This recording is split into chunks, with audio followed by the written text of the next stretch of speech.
Hello and welcome back to the channel. इस edition में हम एक्सप्लोर करेंगे एक ऐसी कंपनी जो कि काफी इस सेक्टर में काफी टेलविंड देखा गया है। गवर्नमेंट की तरफ से काफी सारे इनिशिएटिव्स लिए जा रहे हैं इस इंडस्ट्री को और कॉम्पिटिटिव बनाने में। गवर्नमेंट का जो अम्ब्रेला पॉलिसी है टिल 2047, उसमें काफी सारे बेनिफिट्स लेड आउट हैं to make the industry more competitive. आज हम लोग रिव्यू करेंगे knowledge marine and engineering works limited. ये कंपनी 2015 में इनकॉर्पोरेट हुई थी और इनका जो प्राइमरी बिजनेस है वो ड्रेजिंग के काम में इन्वॉल्व है। इनलैंड वाटरवेज में काफी काम चल रहा है, डीप पोर्ट में काफी काम चल रहा है और उसके वजह से दो तरीके की ड्रेजिंग एक्टिविटीज होती हैं। एक तो होता है कि आप पूरे तरीके से एक नए पोर्ट को उसको डीप वाटर बनाएं। सो फॉर एग्जांपल, अगर हम विजिंगम पोर्ट के बारे में बात करें, अगर वो पहले 12 मीटर का उसका डेप्थ था and if the depth required to make it a deep water port would be 16 meters, तो ये इन ड्रेजिंग कंपनियों का काम लिया जाता है। सबसे बड़ा नाम जो है इंडिया में ड्रेजिंग के मामले में वो है ड्रेजिंग कॉर्पोरेशन ऑफ इंडिया। और ड्रेजिंग कॉर्पोरेशन ऑफ इंडिया भी लिस्टेड है, और ड्रेजिंग कॉर्पोरेशन ऑफ इंडिया का अगर आप रिटर्न मेट्रिक्स देखें तो वो इतना अट्रैक्टिव नहीं है जितना knowledge marine and engineering works limited का है। वो इसलिए है क्योंकि ड्रेजिंग इंडिया कॉर्पोरेशन जो है उसके पास बहुत सारे हैवी इक्विपमेंट्स हैं, और क्योंकि वो एक गवर्नमेंट एंटिटी है तो उसके ऊपर उनका रिटर्न ऑन कैपिटल एक तरीके से उनका प्राइमरी गोल नहीं है। But knowledge marine is an efficiently run private company in the dredging industry. Currently जो इनका ऑर्डर बुक है क्लोज टू 1400 करोड़ है। और ये वीडियो स्टार्ट करने से पहले थोड़े हम गवर्नमेंट के इनिशिएटिव्स क्या क्या है वो देख लेते हैं। गवर्नमेंट क्या क्या इनिशिएटिव्स ले रही है, राइट? तो देर आर 8 पॉलिसीज और regulation beneficial for ship building and dredging as a whole. मैं शिप बिल्डिंग इसलिए भी कह रहा हूँ क्योंकि नॉलेज मरीन जो अब है वो शिप बिल्डिंग में भी एक तरीके से एंटर कर रही है। आ, इसका जो प्राइमरी जो वेसल्स हैं वो टक्स के अराउंड है। टग्स वो बोट्स होते हैं, स्मॉल पावरफुल बोट्स होते हैं जो बड़े शिप्स को या तो उनको पार्क करने में हेल्प करती है या उनको डायरेक्शन देने में हेल्प करती है। तो बहुत सारे इनिशिएटिव्स हैं। तो इसमें अगर देखें तो ship building financial assistance schemes हैं। इसमें फाइनेंशियल सपोर्ट दिया जाता है शिपिंग इंडियन शिपयार्ड्स को। अगर हम इंडिया का फॉरेक्स आउटगो देखें तो आई थिंक ऑयल के बाद one of the big forest forex outgoes is in merchant ships, जो शिप्स गुड्स कैरी करने में इन्वॉल्व हैं।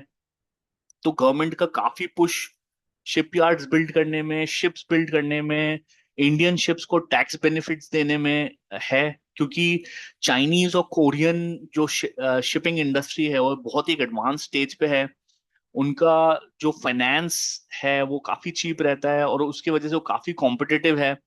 सो the government is passing on a lot of benefits to the Indian shipping industry, whether they are involve in dredging, they're involved in shipbuilding, they're involved in merchant shipping.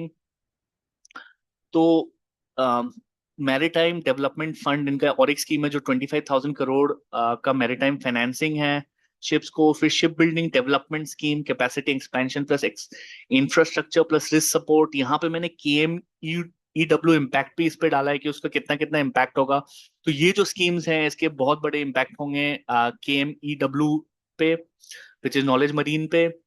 फिर एक green तक transition programme है। Green तक transition programme के जरिए government ये चाहती है कि जो भी टक्स अभी करंटली यूज हो रहे हैं उनको ग्रेजुअली हम ग्रीन टक्स की तरफ ले जाएं।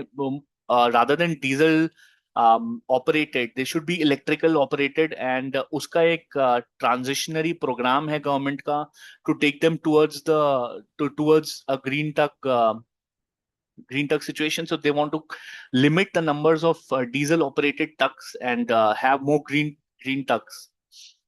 फिर एक टनेज टैक्स स्कीम है। तो इस टनेज टैक्स स्कीम में बेसिकली ये 2004 में इंट्रोड्यूस हुआ था। इसके थ्रू क्या होता है कि शिपिंग इंडस्ट्री जो है ये काफी साइक्लिकल रहता है और उनका जो टैक्स स्ट्रक्चर है यूजुअली क्या होता है कि कॉर्पोरेट का टैक्स प्रॉफिट्स पे लगता है। तो weighted on an weighted basis 24 to 25% जो भी कॉर्पोरेट टैक्स है उनके प्रॉफिट्स पे लग के उनका 25% प्रॉफिट उसी में घट जाता है। बट गवर्नमेंट ने एक टनेज टैक्स स्कीम इंट्रोड्यूस किया है जिसकी वजह से to give more benefit to the industry. What they want is they want more cash flow with the industry so that they can use the cash, build more ships, operate it, give it on a charter basis. तो ये एक government का scheme है जिसके through knowledge marine ने इस पे apply किया है। और इस बार का अगर आप उनका टैक्स देखेंगे तो क्लोज टू ऑलमोस्ट 0%, कुछ परसेंटेजेस हैं मतलब बहुत रिडक्शन इन टैक्स देखने को मिला है। उसके वजह से हुआ क्या है कि नेट प्रॉफिट में एक बहुत बड़ा जंप आ गया है। और ये एक बहुत बढ़िया चीज है क्योंकि कंपनी का जो कैपिटल रिक्वायरमेंट है, अगर ये टैक्स थोड़ा कम हो जाएगा तो ये बार बार जाके उसमें री इन्वेस्ट कर सकती है। इसके बारे में इनके इन्वेस्टर प्रेजेंटेशन में भी काफी इलेबोरेट तरीके से बताया गया है, तो उसको और थोड़े हम डिटेल में देखेंगे। फिर और भी कुछ है, dredging guideline for major ports. तो जैसे कि हमें पता है कि आई थिंक शिपिंग इंडस्ट्री को लीड कर रहे हैं mister Sarbananda Sonowal from the BJP. And right now there are lot of inland ship inland river routes that are being built. Recently हमने एक न्यूज सुना था कि amazon के कुछ पैकेजेस वायर रिवर ट्रांसफर हुए थे। तो it'll play a huge role in saving fuel as such also, and also it'll be more cost effective compared to trucks or even dedicated freight corridors जिसमें मालगाड़ी का use करके चीजें यहाँ से वहां पहुंचाई जाती है। तो एक बहुत एक मिशन तरीके से गवर्नमेंट ने ये सारी चीजें इनकॉर्पोरेट की हैं। there's a long way to go in terms of this industry maturing, but I wanted to look at this investment opportunity क्योंकि मार्केट कैप इस कंपनी का उतना ज्यादा है नहीं। ऑर्डर बुक भी अगर आप देखें तो 1400 करोड़ के करीब का ऑर्डर बुक है। और अगर फ्यूचर पाइपलाइन के ऑर्डर्स जो मैनेजमेंट ने जिनका जिक्र किया है, अगर वो कन्वर्ट हो तो order book in the next 1 year 1.5 year can go up to 3000 crore. So काफी इंटरेस्टिंग होगा इसको देखना। तो मेरा ये रिक्वेस्ट है कि आप please like share and subscribe button जरूर दबाएं, आप वीडियो के एंड तक बने रहें। क्योंकि अगर आप वीडियो के एंड तक बने रहेंगे तो हमें इसका काफी बेनिफिट मिलता है, ये और रीच करता है। और हमारा गोल ये है कि मोर ऑथेंटिक कंटेंट हम दें, टू द पॉइंट कंटेंट दें, इन्वेस्टर प्रेजेंटेशन के बारे में बात करें, थोड़ा और डीप रिसर्च के बारे में बात करें, rather than just talking about कि उसका रिटर्न मैट्रिक्स कितना है। बिकॉज मुझे ऐसा लगता है कि क्वालिटेटिव एनालिसिस पे पहले घुसना ज्यादा इंपॉर्टेंट है। क्योंकि अगर आप जब तक टैम डिफाइन नहीं करते, टोटल एड्रेसेबल मार्केट, या आप ये डिफाइन नहीं करते कि बिजनेस अभी जितना रेवेन्यू है उस पर कितना एक्सपेंशन हो सकता है, तब तक आई थिंक करंट नंबर्स को देख के ये कहना कि पीई कम है या रिटर्न मेट्रिक ज्यादा है, it makes less sense to me. तो आप डेफिनेटली सब्सक्राइब बटन दबाएं और एंड वीडियो के एंड तक बने रहे। तो अगर हम इस साल में इनके कुछ रीसेंट एक्टिविटीज को देखें तो इन्होंने कुछ पैसा रेज किया था 285 crore through issue of equity share, preferential equity shares.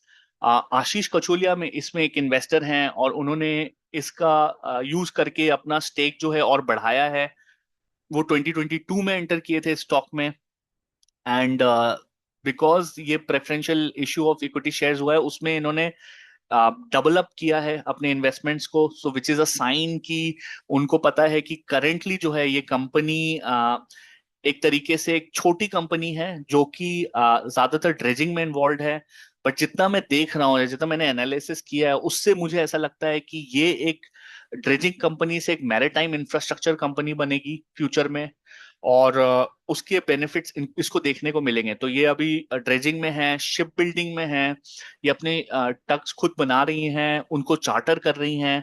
तो ऑर्डर बुक का अगर हम कंपोनेंट देखें तो charter is a big part of the order book that they have. So close to 850 crores approximately sits with the charter ships. तो ये एक तरीके से एक एनुअटी बिजनेस जैसा हो गया कि आप 3 साल 4 साल 5 साल आप शिप्स ये बना के आप पोर्ट्स को डिप्लॉय करते हैं और उस पे आपको कॉन्स्टेंटली कैश फ्लो मिलता रहता है। तो इनका जो शिप बिल्डिंग या ड्रेजिंग का काम है वो थोड़ा सा क्विक कैश टर्न अराउंड है। उसमें आपने प्रोड्यूस किया, आपने डिलीवर किया, आपको कैश मिल गया। बट ये जो कॉन्ट्रेक्चुअल आपका जो चार्टर का बिजनेस है उसमें एक तरीके से एनुइटी टाइप बिजनेस आपको देखने को मिल सकता है। तो currently dredging corporation of India के पास 80% मार्केट शेयर है। और also they are also listed, but मुझे ऐसा लगता है कि उनका लिस्ट होना और उन क्योंकि उनके रिटर्न मेट्रिक्स काफी लो हैं, क्योंकि उनका गोल ही नहीं है एक तरीके से एफिशिएंट रन करना। अगर हम इसकी बात करें, नॉलेज मरीन की बात करें, बाद में हम डिटेल में स्क्रीनर एनालिसिस भी देखेंगे, पर जितना मुझे याद है इसका operating profit margin is sitting close to 38%, जो कि बहुत ही बढ़िया है। तो इन्होंने ऑल्सो क्या किया था कि अपने इक्विटी शेयर्स को डिवाइड किया था 1:2 के रेशियो में। इन्होंने एक ड्रेजिंग कॉन्ट्रैक्ट जीता था जीएनपीए में।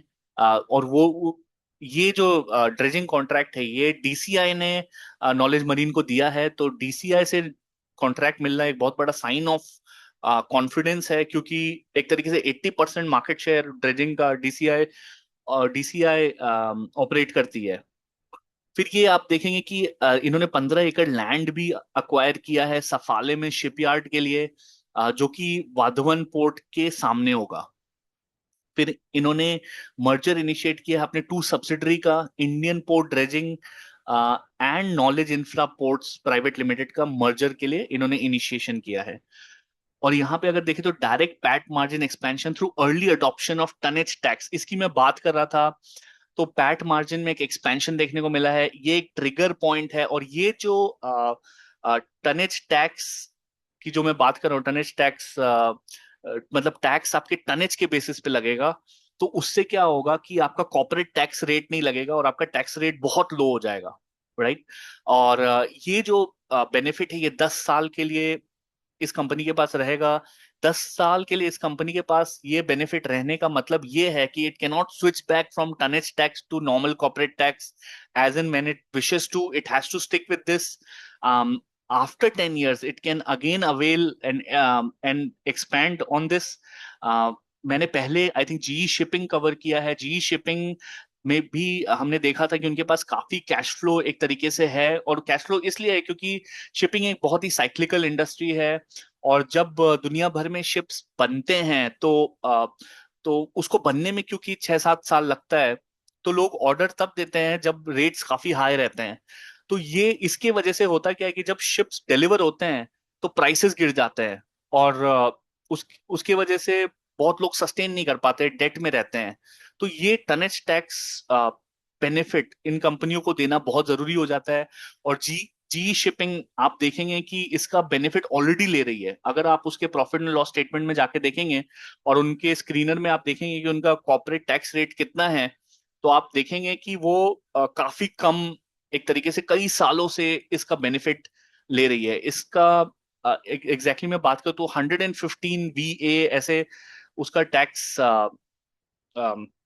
गाइडलाइंस में है। आप वो पढ़ सकते हैं डिटेल में। और ये बहुत ही बढ़िया बेनिफिट है जो गवर्नमेंट शिप बिल्डिंग इंडस्ट्री को दे रही है, ताकि वो अपनी कैपेसिटी बढ़ा सके।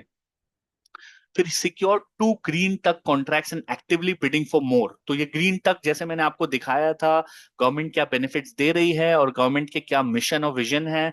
तो ग्रीन टक मिशन जो गवर्नमेंट का है वो ये कहता है कि स्लो ट्रांजिशन गवर्नमेंट करेगी टुवर्ड्स ग्रीन टक्स, सो मोर इलेक्ट्रिकली ड्रिवन टक्स। और टक्स वो बोट्स होती हैं जो शिप्स को डीपर वाटर से पोर्ट तक लेके आती हैं, उसको डायरेक्शन देती हैं, उसको बर्थिंग में हेल्प करती हैं, फिर अनबर्थिंग में हेल्प करती हैं। तो वो सारी चीजें ये टक्स करती हैं।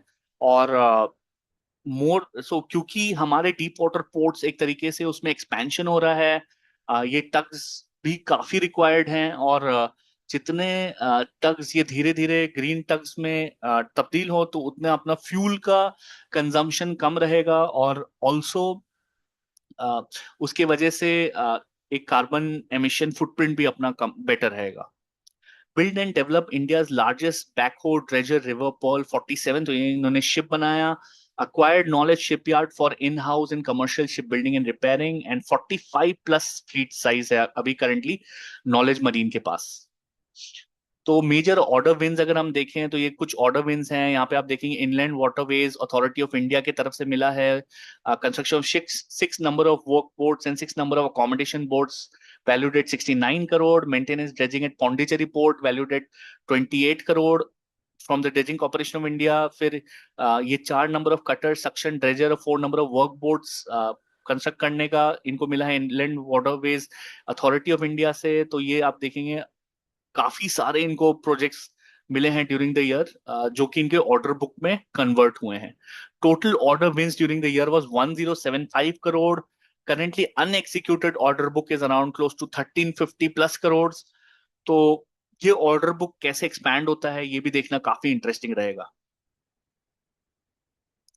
तो की dredging projects executed during the year की अगर मैं बात करूं, तो एक तो पारादीप पोर्ट पे इन्होंने किया था, जहां पे ये मेंशन करते हैं कि जो इन्होंने ड्रेजिंग किया था उसमें ये काफी चैलेंजिंग था, क्योंकि एक तरीके से काफी सारे हार्ड स्टोन्स की ड्रेजिंग उसमें रिक्वायर्ड थी, and they had the knowledge and technical capability to be able to do that. And यहाँ पे ग्रैब ड्रेजिंग कि मैं कैपिटल ड्रेजिंग और ग्रैब ड्रेजिंग, कैपिटल ड्रेजिंग का मतलब होता है आपको एक नया पोर्ट बनाना, तो इन्होंने वो ड्रेज करके पारादीप पोर्ट बनाया। मेंटेनेंस ड्रेजिंग होता है कि अगर आपने पोर्ट बना दिया, सपोज मान लीजिए आपने 16 टन 12 फीट के डेप्थ से बढ़ा के 16 फीट के डेप्थ पे ले आए ताकि बड़े शिप्स वहां पे डॉक कर सकें। बट होता क्या है कि पानी का बहाव के वजह से वहां पे सेडिमेंट्स फिर से जमा हो जाते हैं और वो वापस से 16 फीट से 14 फीट पे आ जाते हैं। तो उसके वजह से शिप्स को काफी प्रॉब्लम होती है डॉक करने में, and they use their dredging capability to again reduce it from 14 to 16 the required depth. मैं एग्जांपल दे रहा हूं, तो 14 to 16 so that bigger ships can keep coming in. यहाँ पे देखें तो ग्रैब ड्रेजिंग पारादीप पोर्ट पे भी building on successful execution capital dredging, TCI ने इन्हें दिया था ये project. Repeat graph dredging contract cross multiple location with in the port track area of Paradip port. The project was successfully executed with a self propelled grab hopper dredger river. तो ये आप देख रहे हैं कि ये इमेज है इनका ड्रेजिंग का जो शिप होता है वो कैसा दिखता है। इसका इसके इंस्ट्रक्शंस भी अभी ये कर रहे हैं, काफी इनको ऑर्डर बुक उस पे भी मिल रहा है, बट ऑर्डर बुक का ब्रेकअप हम अलोंग द वे डिस्कस करेंगे। तो यहाँ पे अगर आप देखिए जेएनपीए में रॉक ड्रेजिंग कॉन्ट्रैक्ट इनको मिला था, तो यहाँ पे इन्होंने हैंडल किया था ultra hard rock 170 MPa compressive strength का। तो इन्होंने अपने इन्वेस्टर प्रेजेंटेशन में डाला है ये दिखाने के लिए to show off their technical capabilities. They under water control blasting किया इन्होंने, through which they achieve this, and they achieve an execution depth of close to 14 meters which they achieved. तो यहाँ पे अगर आप देखें तो River Pearl 47 India largest and deepest Indian flag self propelled backhoe dredger. तो इसका photo इन्होंने यहाँ पे आप देखेंगे कि लगाया हुआ है। तो की एप्लीकेशन इसका है पोर्ट एंड हार्बर डेवलपमेंट में, हार्ड मटेरियल रिमूवल में, ट्रेंचिंग एंड पाइपलाइन वर्क में, एनवायरमेंटल ड्रेजिंग में, कॉन्फाइंड एरिया ऑपरेशंस में। तो ये कुछ मीडिया कवरेज हैं। I think deepest Indian flag self propelled black हो रिवर ड्रेजर, ये कुछ न्यूज एजेंसीज ने इनके बारे में लिखा था।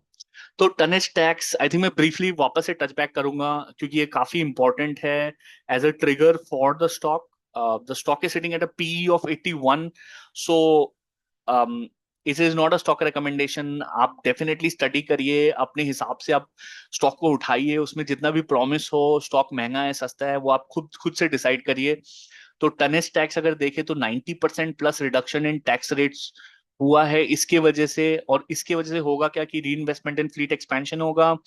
गवर्नमेंट ऑफ इंडिया इनिशिएटिव है टनेज टैक्स स्कीम, जो टैक्सेस शिपिंग कंपनी पे लगती है वो बेस्ड ऑन फ्लीट टनेज होती है instead of profit. This offers profitability and efficiency. तो इन्होंने early adoption of tonnage tax scheme किया। This former enables to reinvest decisively in fleet expansion. तो बेसिकली ये इसी के ऊपर इन्होंने थोड़ा सा एक्सपैंड किया है। तो शिप बिल्डिंग में भी ये घुसे हैं। तो जो मैं आपको बता था 15 एकड़ लैंड सफाले में इन्होंने लिया है, 90 kilometre from Mumbai, close proximity to the JNPT. तो ये एक चीज है जिसमें इन्होंने घुसे हैं, और इसका फोकस गवर्नमेंट में बहुत ज्यादा है, क्योंकि अभी हमारा a lot of our ships are basically foreign acquired, foreign को हम काफी ज्यादा फॉरेक्स दे रहे हैं। तो ये एक बहुत बड़ा एरिया ऑफ कंसर्न है जो गवर्नमेंट को एड्रेस करना है। तो कुछ मार्केट इंसाइट्स की बात करें तो ड्रेजिंग इन इंडिया जो है, इसका market size currently 768 USD million पे है, projected to grow to 982 USD million.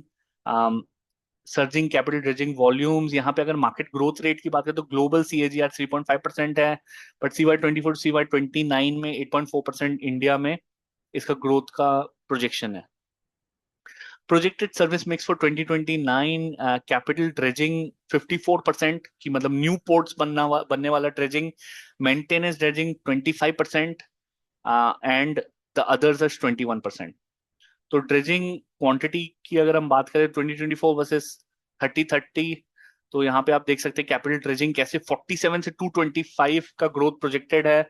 तो ये आई थिंक कैरेज रिपोर्ट से है, तो इसका सोर्स यहाँ पे कंपनी ने दिया हुआ है। तो वो ये कह रहे हैं कि एक एक बहुत ही बड़ा जंप प्रोजेक्टेड है, बहुत सारे पोर्ट्स हैं जिनको नए तरीके से आई थिंक ड्रेजिंग की रिक्वायरमेंट है, और मेंटेनेंस ड्रेजिंग।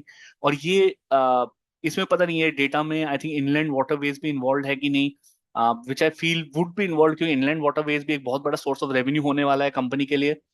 और मेंटेनेंस ड्रेजिंग अगर देखें तो 110 से 125 तक प्रोजेक्टेड है, बट क्योंकि कैपिटल ड्रेजिंग एक तरीके से इतने से बढ़ेगी, तो एक्सपेक्टेशन है कि maintenance dredging in the future और ज्यादा बढ़ेगी, क्योंकि आप एक तरीके से अगर और ज्यादा पोर्ट्स इंट्रोड्यूस करा रहे हैं तो उसके वजह से मेंटेनेंस भी उसकी रिक्वायर्ड होगी।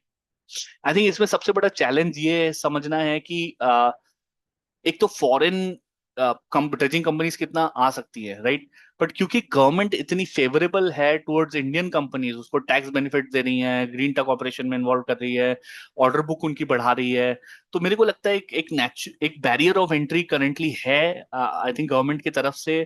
उनको अपना मिशन कंप्लीट करना है, उसके लिए Indian dredging companies, Indian ship building companies required है। तो एक तरीके से मेरे को लगता है उस तरीके से मोट है, बट आपको कॉन्स्टेंटली वॉच आउट करना पड़ेगा कि क्या रेगुलेटरी चेंजेस हो रहे हैं। अगर ये चीजें चेंज होती हैं, जो कि मुझे नहीं लगता होंगी, क्योंकि ये जो प्लान्स हैं ये काफी लॉन्ग टर्मिश इन नेचर हैं गवर्नमेंट्स की, और उसके वजह से they will prioritise Indian ship builders and Indian treasures.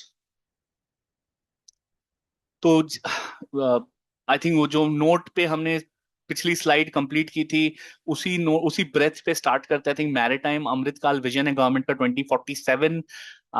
The core component of the Maritime Amritkal vision is to lay out a strategic roadmap to position India as a global maritime and shipbuilding powerhouse.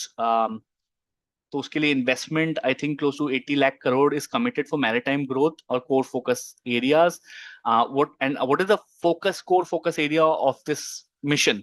It is the development of global standard of mega ports, modernization of port operation, green shipping corridors and clean fuel adoption, strengthening the domestic shipbuilding ecosystem, expansion of inland waterways for efficient transport, and 300 plus actionable initiatives across logistics, infrastructure and shipping. Great Nicobar project के बारे में भी हमने सुना है, वहां पे भी एक डीप वाटर पोर्ट बन रहा है, बहुत सारे टूरिज्म बन रहे हैं, बहुत सारे क्रूजेस इंट्रोड्यूस हो रहे हैं, मुंबई में एक मरीना बना है हमने सुना है। तो काफी सारी चीजें हो रही हैं आई थिंक वाटरवेज को यूटिलाइज करने का। मैं काफी सारे न्यूज भी पढ़ रहा हूँ, जैसे कोची वाटर मेट्रो मैंने सुना था, it has been an astounding success, and that success the government is planning to carry it forward to other cities as well, which have access to water bodies which they can use to transport people from point A to point B. तो green टक transition programme के बारे में थोड़ा देख लेते हैं। Phase 1 में जो है वो 4 मेजर पोर्ट्स में ही अप्लाई होगा, 2 tugs each, 16 battery electric tugs deployed होंगे pilot and proof of concept में टिल 2027। फेज 2 में अगर आप देखें तो इसको स्केल करके 30% ऑफ ऑपरेशनल टक पे ये अप्लाई होगा। ये ASTDS जो है वो है approve standard tug design and specification. तो there will be some ASTDS which will be configured, which is approved standard tug design and specification, according to which the tugs need to be of a particular uh, powered by a particular energy or the requirements of tugs. तो 30% phase 2 में है 2028 to 2030, 60% of operational tug fleet to be made ASTDS GTTP compliant, 2031 to 2033, and phase 4 में phasing out of traditional tugs शुरू कर देंगे. Phase 5 में the goal is that bye 2040 they should have 100% of the operational ducts to be green ducts.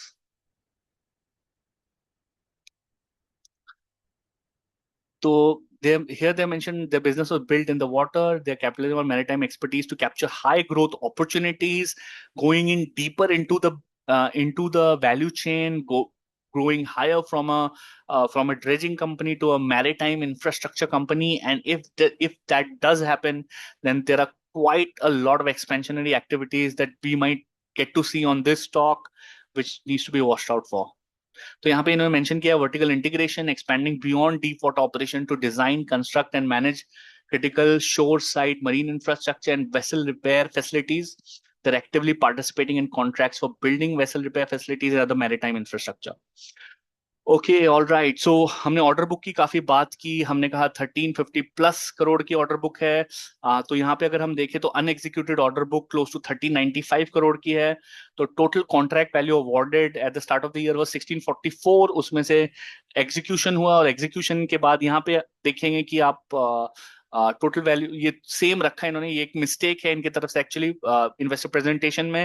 Actually ये वाला जो part है ये है अनएग्जीक्यूटेड ऑर्डर बुक, क्योंकि ये जो नंबर है 1395 करोड़ ये टाई अप होती है इस ग्राफ से. तो आप देखेंगे 864 crore is for charter and hire. Ship building जो है 183 करोड़ का इनका ऑर्डर बुक है, और ड्रेजिंग जो है वो 347 करोड़ का इनका ऑर्डर बुक है. तो एक तरीके से charter and hire which is the annuity type business is already 62% of the order book, through which we'll see sustained addition to the top line through charter and hire. यहाँ पे अगर आप देखेंगे तो 893 था at the start of the year, so only 864. so बहुत slow तरीके से ये रन ऑफ हुआ. और क्योंकि ये लंबे पीरियड का चार्टर एंड हायर प्रोजेक्ट होता है शिप बिल्डिंग में और ड्रेजिंग में भी इनका ये नंबर्स हैं. तो 347 और 183 crore in ship dredging and ship building respectively. इनका जो ऑपरेशनल हाइलाइट्स है, तो करेंटली अगर करंट जो इनका स्ट्रक्चर है, we are seeing 72% come from dredging, right, which order book may saying it's moving to 25%, and ancillary services is just 7%, and shipbuilding is 21%. So 20 shipbuilding as well is it'll come from 21 to 13%, if the order book, assuming the order book is 100% executed. But obviously there will be a mix of new orders as well, which will change this ratios. तो ये इतना simple नहीं है वैसे देखना कि ये order book पूरा अगर 100% एग्जीक्यूट हो जाएगा तो business mix current operational mix से ये शिफ्ट हो जाएगा, वो ऐसा तो नहीं होगा. तो ये कुछ ऑर्डर बुक ड्रेजिंग कॉन्ट्रैक्ट्स हैं. यहाँ पे आप देखेंगे contract 2 year, 2 year, 3 year, 3 year, 3 months, 1 year, 4 months, 90 days का इनका कॉन्ट्रैक्ट है. करेंटली 518.52 और बैलेंस कॉन्ट्रैक्ट 347.12 अभी भी बाकी है. फिर एंसिलरी क्राफ्ट्स में देखेंगे सप्लाई ऑफ, तो एंसिलरी क्राफ्ट में 5 ईयर्स, 7 ईयर्स, 3 ईयर्स, तो मतलब क्योंकि इसमें टाइम लगता है शिप बनने में, तो इसीलिए इसका कॉन्ट्रैक्ट ड्यूरेशन थोड़ा हाई है. विशाखापट्टनम पोर्ट अथॉरिटी ने भी operation maintenance completion technical management of contractor own, तो ये क्योंकि थोड़ा बिगर प्रोजेक्ट है विशाखापट्टनम पोर्ट अथॉरिटी से.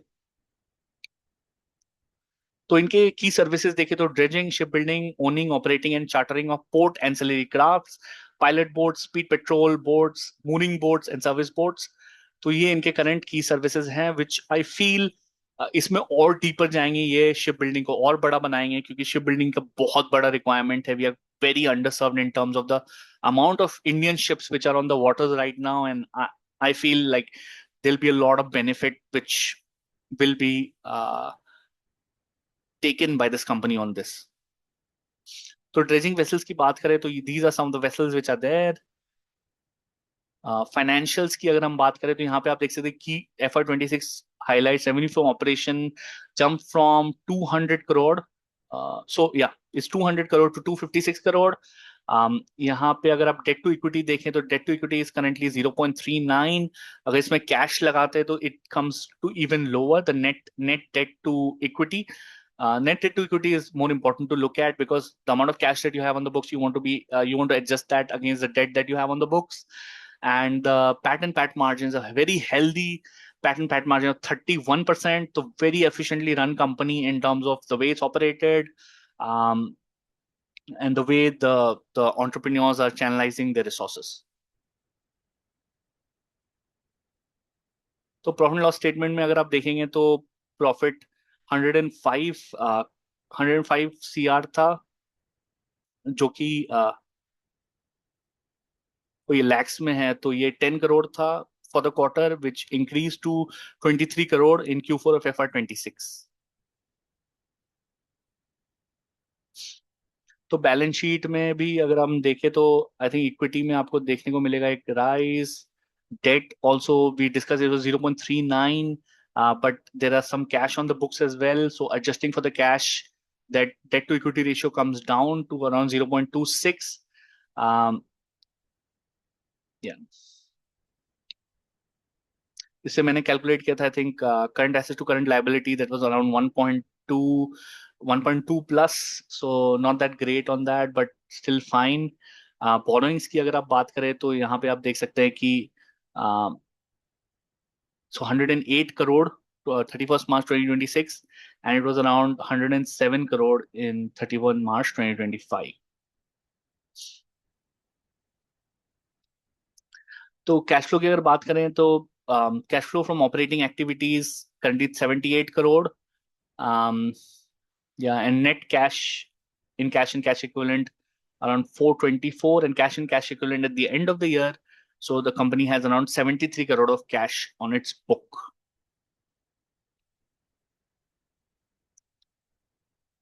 सो थोड़ा सा हम स्क्रीनर को भी एनालाइज करेंगे, थोड़ा देखेंगे आई थिंक क्या चीजें हैं, कौन इन्वेस्टर्स हैं इसमें. तो अगर मार्केट कैप देखें तो close to 6,413 crore of market cap. Against that, if you see the order book, currently order book is around 1,390 crore, 1,390 crore plus. Here we have a stock P of 81.4.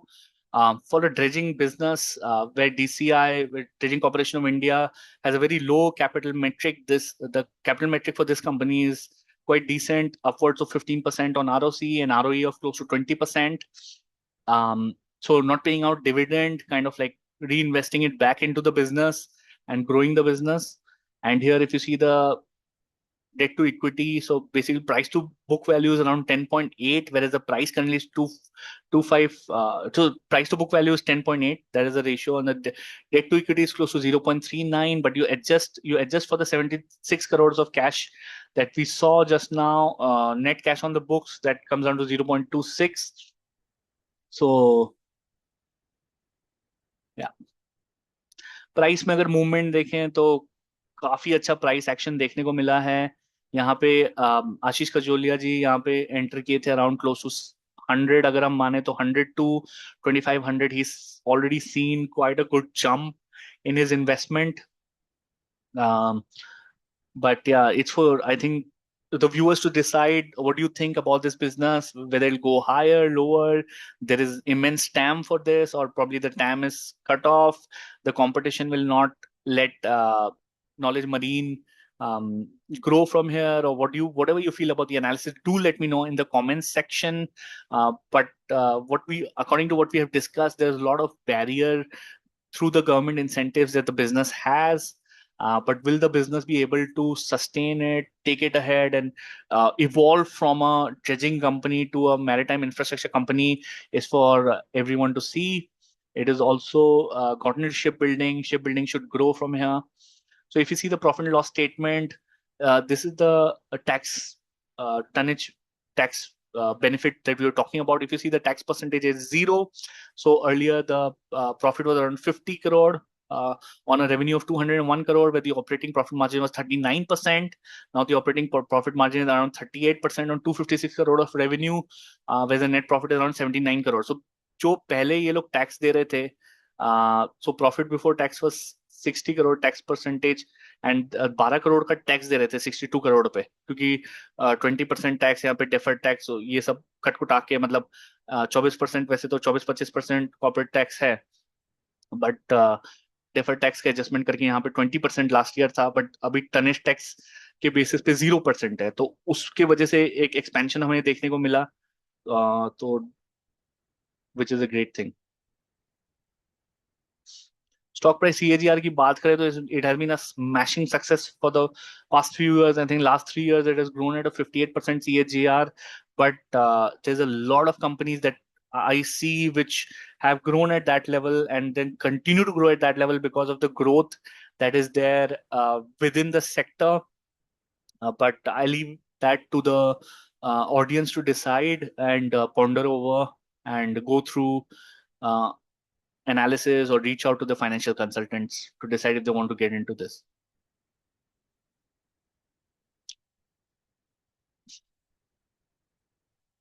तो अगर इसमें हम टोटल फ्लीट साइज देखें तो ये fleet size पे expand कर रहे हैं। यहाँ पे अगर आप देखें तो पहले 7 था मार्च 2021 में, अभी करंटली 45 है।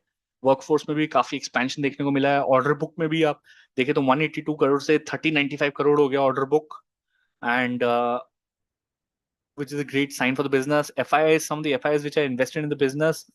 So Infinity Direct Capital, so Infinity Group, I think Infinity Direct Holdings, Infinity Partners 2, they hold close to 12.12%.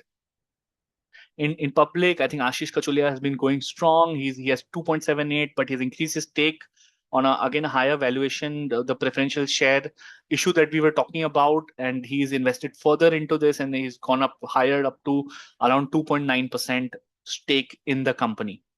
That's it from my side on today's analysis. Do let me know in the comment section what you think about the analysis. Do hit the subscribe button and stay tuned. There are a lot more stocks that we are going to be uncovering, not the typical HDFC Bank or Asian Paints, but much more interesting businesses which are at a much lower scale, can grow further, and may create immense wealth. But I would let you know that I'm not SEBI registered, and I'm not please do take your decisions um, with a lot of thought and a lot of ponder. Thank you so much and have a great day ahead.